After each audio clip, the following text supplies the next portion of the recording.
Bonjour, na bande konabiso nyoso ya Rimeur de Kinshasa, ba nyoso bazuli bako ya kolanda biso le loto e lisusu kopesa bino actualité politique ya maye ezali kolekana na mboka na biso. Mais avant to banda émission na biso ya mokolo ya lelo, na lingi un peu na informer opinion nationale na internationale que les tout dernières émissions na outi ko sala ya ko dénoncer pour transmettre message et à la qui rapport ya IGF na décision ya chef de l'État na ba entreprise nyosona tanga ki na zui ba menace de mort na ndenge moko ya kosala te na zui ba menace de mort na ndenge moko ya kosala te surtout mingi na Onatra na SNEL na Régie des eaux ezali na numéro mibale privé et bengaki o ezalaki masqué moko ezalaki masqué te et benginga et puis ekati alors nazali ko passer yango kutu awa pour mokili mobimba baye bayango comment est-ce que tozali ko courir ba risque tozali na ba famille à part ça pe o tozali ko sala tozali ko bunda pour na nation tozali ko dénoncer tozali ko faciliter mais chef de l'État azala quand même na idée na maezali ko lekana parce que biso nyonso peuple congolais otolingara Congo tozali wana pona ko informer et puis soki ba information ezali musala na biso ezali ko panza yango mokili eyeba mais ko dénoncer na bandeko oyo ba koko ba papa ba mama oyo ya Onatra yali makambo ya lukuta te ezali makambo ya solo combien bakufi batiki bambongo Régie des eaux ali kopesa batu mai te mai azali kaka keba SNEL n'en parlons même pas est-ce que mutu asalaki rapport ezanga to ezali IGF alors nazali kozwa mokili mobimba témoin soki mabe ekomelinga donc ba entreprise o na tangi donc nazwi ba appel na ndenge moko ya kosakana te ya ba menace alors numéro oyo ezali plus 243 81 011 34 91 na bandeli plus 243 81 011 34 91 ezali parmi ba numéro oyo ba bengaki pour na komenasenga alors le reste ezali ba numéro moko ezali masqué alors na kosenga na batuyo sur ya service de renseignement oyo ba rozala na plus de précision donc mon numéro est là bakosala bakomene ba enquête na niveau ya ba réseau baeba numéro masqué wana ezali numéro ya nani parce que o tozali kosala yango na intérêt général ya peuple congolais donc en d'autres termes ma vie est en danger alors mutu akolinga asalanga mabe na ebite soki ozwa couronne nini soki ozala na intérêt nini ya kosalanga mabe mais nyonso wana ezali ba moyen oyo bazali kosala pona kofandisa biso kimia pour nous faire taire mais ndenge toujours na lobaka c'est la nation ou rien tozali encore bilenge tozali kobundela mboka na biso ezali kaka moko oyo République démocratique du Congo donc mutu abangisa moninga te ndenge na lobaka toujours que non un jour na kokufara neti Lumumba alors sans plus tarder toali kokota na actualité na biso politique ya mokolo ya lelo ya yambo tokobanda nanu na info chef coutumier oyo azali en complicité na plusieurs services de renseignement ya ba pays voisins na biso répondant au nom de Messi Malachi bakangaki ye boyokaki ba plusieurs médias plusieurs chroniqueurs politiques balobelaki sur planification ya coup d'état oyo ebandaki kosalema na niveau ya est parce que boyebi bien tata mokonzi azali kaka kuna asalaki inspection générale ya ba frontière na biso tout surtout na ba territoire ba province na ba ville oyo ezalaka surtout cible ya ba ADF mais je vous dis que non rapport ezalaki catastrophique ezali na mese moko na kombo ya Malachi donc biso vraiment tokolemba te ba intimidation na bino donc ata soki obomi nonga okosala 200 ans te okosala 300 te donc ezali nzela na biso nyonso mais ali kosala mabe ya keno to ali kodénoncer mabe mais bato mosusu bazali komona yango neti tozali koétouffe yango alors que ekozala mie nga kutu mutu naali koloba naali kodénoncer sikoyo yo mutu oyibaki donc yo susi na yo bandaka koyiba mboka ayi bandaka kozonga nsima baentreprise ya l'état ezala toujours par terre mutu asalaki rapport wana ezali ngai te ezali IGF mais biso mpe lere tomonaka tolobaka parce que c'est à travers bamakambo biso tolobaka todénonsaka nde IGF azwaka mpe mwa idée mwa image ya kozala na idée moko général ya koinitie mpe baenquête na baentreprise mosusu sikoyo mabe nini oyo ngai nasali bino donc bokozwanga te au nom de Jésus na bino j'espère que maman azali kolanda nga ali na kobanga makasi mais maman courage c'est la nation ou rien alors type oyo eza na bato oyo bayaki kosenga base réfugié na mboka na biso bakomi koréclame mabele na biso alors eza na kabale moko oyo babandaki kopréparer en complicité na ba-officier na biso militaire ya RDC awa plus précisément ya Kinshasa po na kokweyisa tata mokonzi alors Dieu est grand ndenge ali wana mwana mai banyati ye mutu oyo azalaki mpena pièce maîtresse onga na kokende boye ngai moko te en tant que chef coutumier il faut nazala na bagarde militaire donc nazali sûr que oyo toali kobimisa awa bango na ya RDC yali kosala bango motema pasi baennemi ya Faci yali kosala bango motema pasi mais nayebisaka bino tous les jours oyo tozali kosala ezali nanu premièrement mpona mboka na biso Faci azali président oyo ali congolais 100% congolais oyo ali kosala makambo na vision ya kobongisa mboka na biso alors biso en tant que bana ya Congo tozali kosoutenir ye mais eloko nalobaka tous les jours ezali ke non Faci akosala mandat na ye ti peuple ekobaye elobi ke non kende to ndenge constitution na biso elobi deux mandats en tant que démocrate akoleka na ye mosusu oyo akoya Congo ekotikala kaka Congo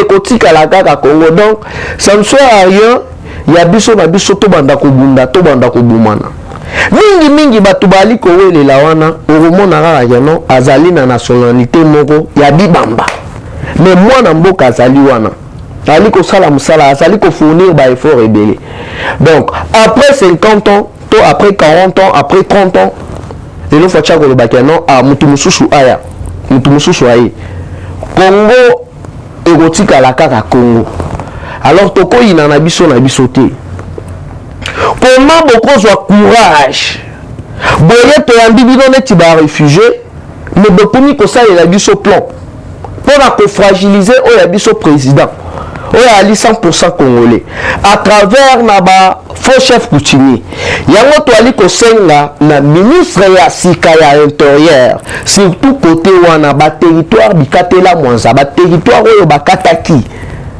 oyo basali soki je ne sais pas moi makambo nini kuna il faut revoir makambo wana parce que okomi kocombine deux ministères place oyo Azarias Robert azalaki ekomi kaka ministère c'est moko na ministère ya intérieur donc côté wana vraiment il faut veiller makasi côté ya baminembwe côté wana vraiment na découpage il faut revoir pena découpage wana malam parce que ezali na bakabale ezali na massacre oyo bazali kopréparer nyonso wana po bazwa raison moko ya lukuta ya keno bapesa bango soit disant indépendance mais biso en tant que bana ya Congo biso en tant que bapanzisango quel que soit menace na bino quel que soit intimidation na bino boyeba keno biso tozali wana pona kodénoncer bino biso tozali wana pona koloba vérité, pona koloba busolo. Parce que oyo bino boali kosala na kutu yali kodima na poisa. Alors bobo kanga biso monoko te, biso il faut tobimisa yango. Donc oyo boko retenir yali ete mais c'est oyo na kombo ya Malachi, un faux chef coutumier, oyo azalaki en complicité na plusieurs officiers ya FARDC, na plusieurs présidents ya bamboka mususu oyo bali kolinga faci te, bamoni keno faci ya ye wana pona kotia bango bakali. Ezalaki awa kopesa na bamisien ya mike bambongo oboyemba président kokende este mokolo nini akoya goma mokolo nini, mais faci ye wana adefie bango, ye wana na est atamboli pe asololi na population na ye, bapesi ye pena badoléance na bango. Alobi ke naza mutu na kobosana pe baconseiller na nga bazali wana pona korapelenga. Tata mokonzi moko mutu alobi yango po azali pe mutu akobosana pe azali kokoma, baconseiller pe bazali kokoma, badepute pe bozali wana en tant que badepute nyonso ya est bozali wana pe pona korapele ete non bozali wana bino bolingi kaka guerre ezala non. Nazali koloba bango nyonso te, mais quelques badepute pe oyo bayebi kopo wana ya est pona bango kobumwa batu, koviole batu, pona bango bakomisi yango shida, pona bango bakomisi yango kop. Mais tata mokonzi ya ye asali inspection ya ba frontière na biso nyonso nali koyebisa bino gano rapport ezalaki catastrophique. Donc pour clôturer na point ya liboso eza ete Mbororo oyo azalaki vraiment même réagir ya kosala tata mokonzi mabe bakangi. Donc ye sikonda kutanga batu nini oyo bango bazalaki ensemble balaki na banani et puis souci na bango au juste ezali nini. Donc tokoyeba yango na ba prochain numéro na biso. Concernant inspection ya tata mokonzi na niveau ya est, vraiment na kotanga bakombo te po ekomi ya kokana batu bobuma batu. Mais boye bakeno nyoso obino bobandaki kosala tata mokonzi azali déjà au courant. Na ba mususu kutu na kanisa kite bazali na kati ya makambo, mais vraiment ezali pasi. Mais comment au cause à la paix ya kote kamboka na yo likolo ya mbongo. Bon, boye bosali tata mokonzi rapport que na niveau ya frontière ezali na 26 000 militaires. Salaire ebimaka ya 26 000 militaires. Mais akiti ye moko sur terrain. Atamboli na ba front nyonso. Atuni ba généraux. Ba officier oyo bazali wana. Bopesanga liste exact ya ba militaire oyo bali na front. Et comme ya kolia munoko. Alors atala boy sur 26 000 militaires 10 000 militaires les bazali na front. 16 mususu donc bambororo na bambororo batondi na kati. Le salaire ebimaka, motivation ebimaka, mbongo wane kendaka wapi, point d'interrogation. Yango wana tata mokonzi alaki na mama na colère. Donc dès retour na ye ya Kinshasa, plusieurs officiers bakozala écartés. Et pour Faci akoleka na nomination ya ba officier mususu militaire sur tous les plans. Pour aye ko comprendre que non, plusieurs bazali wana mais bazali complice ya bandeko na biso na ba mama na biso oyo bazali ko violer koboma na est ya RDC. Alors tata mokonzi akotolérer yango lisusu te, yango wana aprometaki kenon ndenge ezali wana de retour na ye ya ville province de Kinshasa na capitale.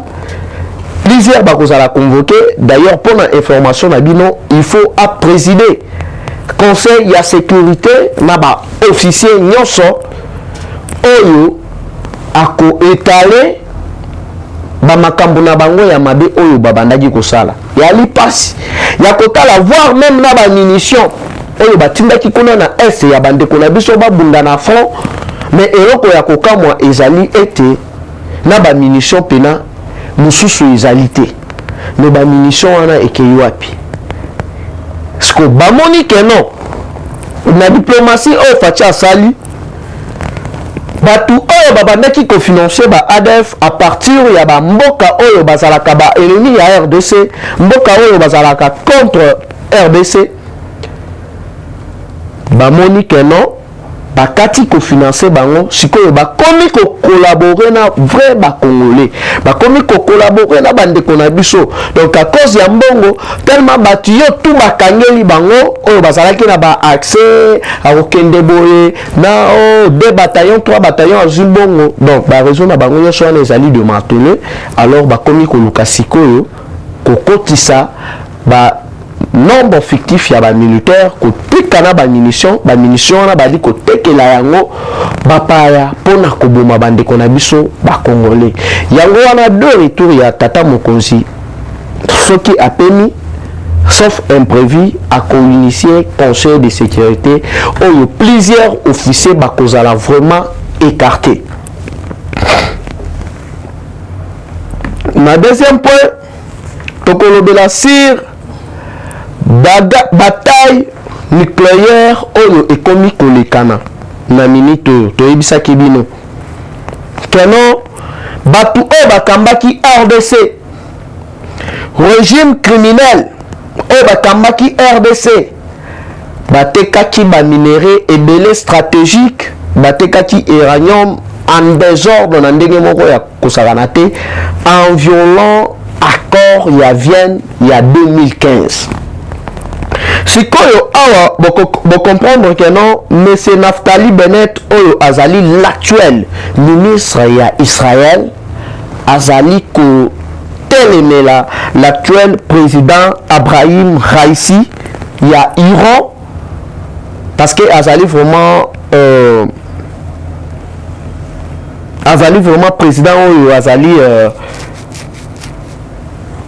ma rigueur makasi concernant na makambo étali nucléaire donc sauf imprévu na retour ya tata mokonzi et rosalana ou soit échange téléphonique na l'actuel premier ministre israélien Naftali Bennett oyo bakosolola sur le minerai stratégique ya RDC oyo babandaki kosomba abusivement et pas ya Iran et pas ya Corée pour déstabiliser le monde. Banani babandaki côté kayango ezali régime oyo ba passé 18 ans na pouvoir na en complicité na plusieurs gouverneurs oyo bazalaki à l'époque que gérer ba province alors batunyo soana ba tekaki uranium na biso sans toutefois tenir compte na accord nucléaire ya Vienne. Alors ndenge ezali wana yali na réunion oyo bakosala pona ko revoir accord wana et puis pona ko sanctionner ba acheteur nyonso oyo babandaki kosomba na ba vendeur nyonso oyo babandaki kosomba uranium ya RDC abusivement. Alors ndenge ezali wana makambo ezali kokende vraiment kitoko et puis tata mokonzi azwaki décision désormais de plupart il y a ba officiers militaires oyo bakozala na front donc bazongisi centre ya formation il y a ba ninja na niveau ya Kindu donc formation ebandi déjà na ba par commando belge oyo babali déjà pour na ko traquer tous les nyangala kata na ba force nyonso négative oyo bazali kolinga te que non bana ya Congo bazala na Kenya bana ya Congo ba profiter na ba minerai na bango. Alors wana nde tozalaki na yango ya ko partager na bino mukolo ya lelo na ba émission na biso ekoya tokolobela sur ndenge nini ministre ya fonction publique auti ko dénoncer alobi izali na plus de 17 000 agents fictifs. Donc, bah, fonctionnaire du 7000 fictif na niveau de la fonction publique, oh, bah, soit kabambongo, alors bah, existe raté, bazali kokoba na contrôle physique. Donc j'espère que ba détail to kopesa bino na ba prochain numéro na biso ezalaki wa bino mwana koli. Numéro nanga ezali toujours le même, plus 243 89 784 33 42, plus 243 89 784 33 42. Bye bye et dans les prochains numéros. Eshima, votre magazine qui bat au rythme de l'actualité. Édition spéciale au cœur de la lutte contre les détournements des fonds publics et autres faits de mégestion, l'inspecteur général des finances Jules Alinguete est la pièce maîtresse de la stratégie antifraude de l'ère Tshisekedi. Expert des finances, en moins d'une année, Jules Alinguete a su dire halte aux détourneurs, dénicher les fossoyeurs de l'économie congolaise et déjouer les stratégies de vol des deniers publics au point de devenir le symbole de la lutte contre la corruption en RDC. Interview exclusive du numéro 1 de l'UGF. Mission de l'UGF, innovation apportée à l'inspection générale, les confidences des résultats d'enquête, patrouille financière, à qui l'UGF fait-elle rapport, qui donne des ordres à l'UGF, comment contrer les immunités parlementaires, les observations faites dans plusieurs provinces. Des révélations sur le dossier Bukanga Lonzo, retransmission en direct des matchs Léopard, exonération et compensation, le rôle de l'UGF dans les régies financières, IGF est-elle justifiable devant la justice? Plusieurs questions soulevées et confidences de l'inspecteur général Jules Alinguete Kei à lire dans ses numéros spécial Finance. Focus, la direction générale des impôts a réalisé une grande performance en mobilisant 1100 milliards de francs congolais en avril, dépassant largement les 637 milliards de francs congolais leurs assignés grâce à son directeur général Barnabé Mwakadi Mwamba. Bonieme Ecofo-Lucien récompense le mérite de ses agents et cadres dans les buts de continuer à maximiser les recettes. Découverte, ministre de l'Emploi, Travail et Prévoyance sociale, Claudine Ndouzi M. Kembe est plus que déterminée à matérialiser les actions prioritaires de son secteur telles que présentées par le Premier ministre Samalou Kondé devant les élus nationaux. Nation, Dr Jean-Jacques Mbungani Mbanda est médecin expérimenté pour relever les défis sanitaires en RDC. Catastrophe naturelle, Nirangongo, 19 ans après, les larves ont de nouveau coulé. Parité, Antoinette Nsamba, ministre des Mines au cœur de la révolution minière. À lire également interview de Noël Chani, tribune Jean-Pierre Alumba et plusieurs articles d'actualité générale. Retrouvez l'intégralité du magazine Eshima dans les kiosques. Eshima Magazine, un nouveau standard d'information.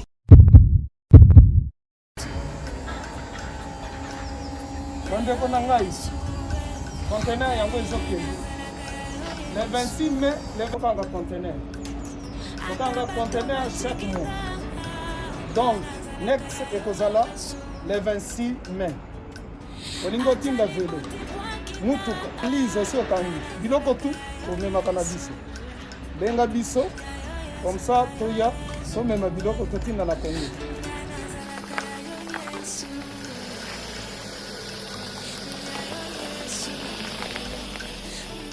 Bandeko kari yango oyo touti kozongo ezokende Kinshasa.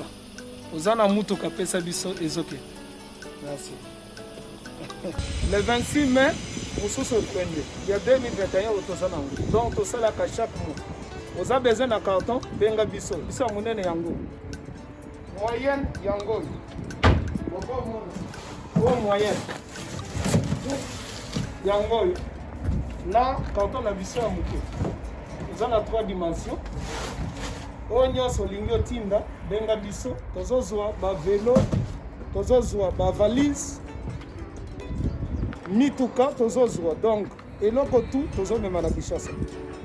Merci beaucoup. Mutuka, vélo, salon, biloko ndako, biloko tout tozomema.